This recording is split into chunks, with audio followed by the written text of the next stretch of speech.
we can consider Paramchaitanya like an ocean, like an ocean which contains everything within itself.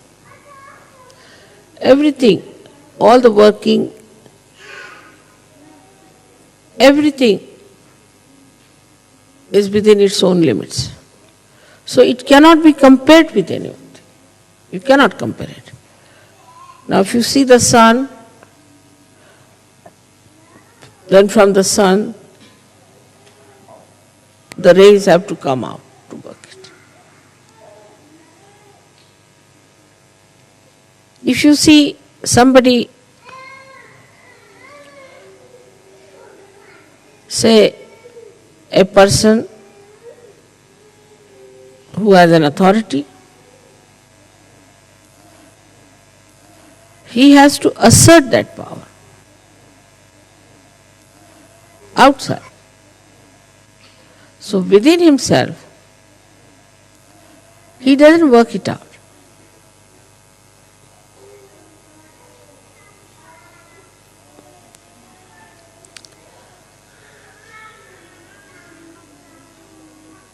Say for example, if there's a seed,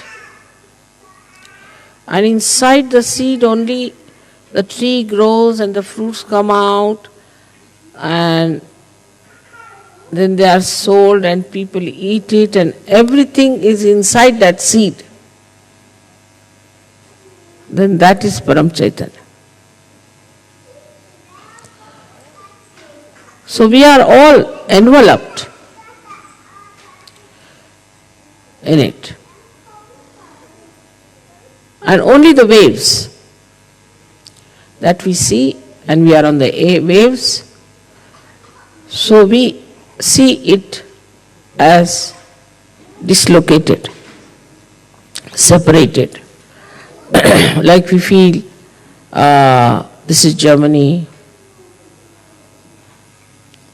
or this is England, this is India.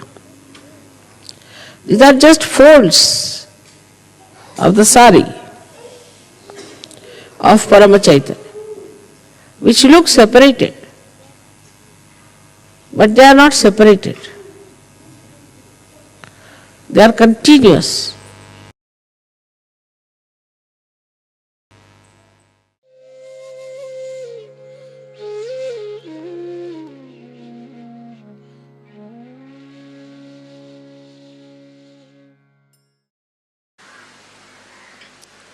There is no need to go to Himalayas. Whatever is covering his Himalayas is what is nothing but the water from the sea only. It's one of the circles that water passes to the Himalayas, then comes back as rivers, again falls into the same sea. They have to come to the sea. So it is, everything ends up here. And then it is allowed, it goes through tapasya. It allows the sun to create that cloud by suffering the heat of the sun, and becomes vapors. Then it goes as clouds and you get your rain. In the same way, we have to bear the heat of others, anger of others, and create vapors, means the blessings, the vibrations for others. It is with me, same thing. When I see somebody who is sick and I treat him, of course I have to bear a little bit, sometimes quite a lot.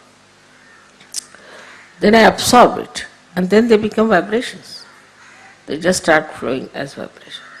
So this is what you have to learn from the sea, which is very important for Sahaja Yogis, that you absorb everything, doesn't matter. But don't get attached to it and let it become vapors, and the sea can now become the vapors. As you all are here, all these vapors as vibrations should flow. This method you should try to understand by courage. Because the other day when I was coming, there was a lady sitting just on the way. Mother, her feet are out of order or something gone wrong, please treat her. Why should I treat? Why can't you treat? Are you afraid to treat someone?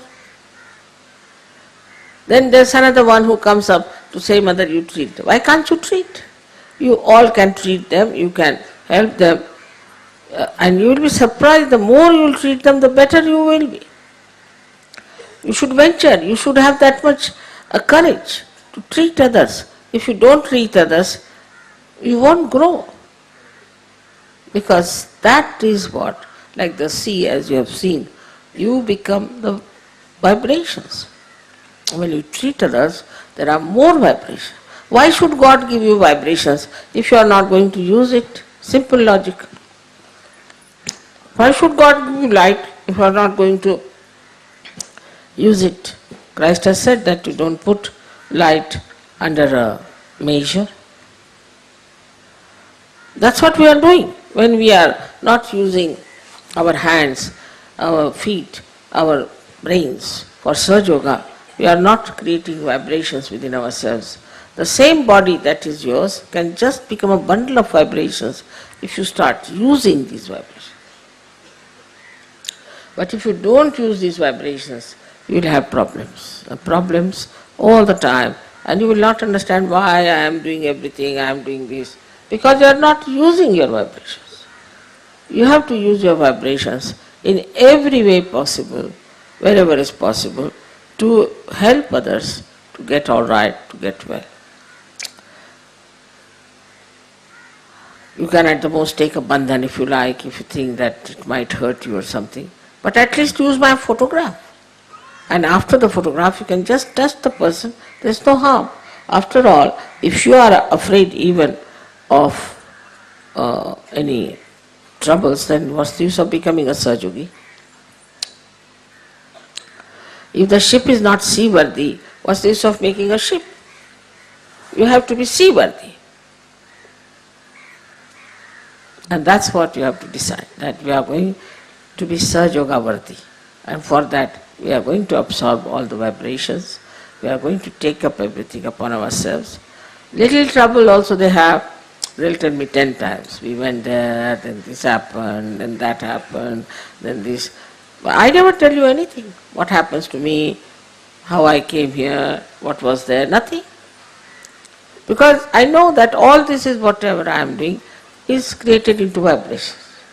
In the same way, have faith that you are all just like the sea, like the Mahaguru, and that whatever you are doing is creating vibrations within you by which you can save so many. It's something like a cycle, again I said, that the more you give, the more you get. The more you use your vibrations, much more you will get it. It's a very nice cycle that is acting as it has acted in the case of the sea, as I told you, that the water goes to the Himalayas, comes back at rivers in the same way. Manyfold the vibrations will be growing, and I would say that we should always use our vibrations for helping others, for giving to many things, to the plant, to the anything.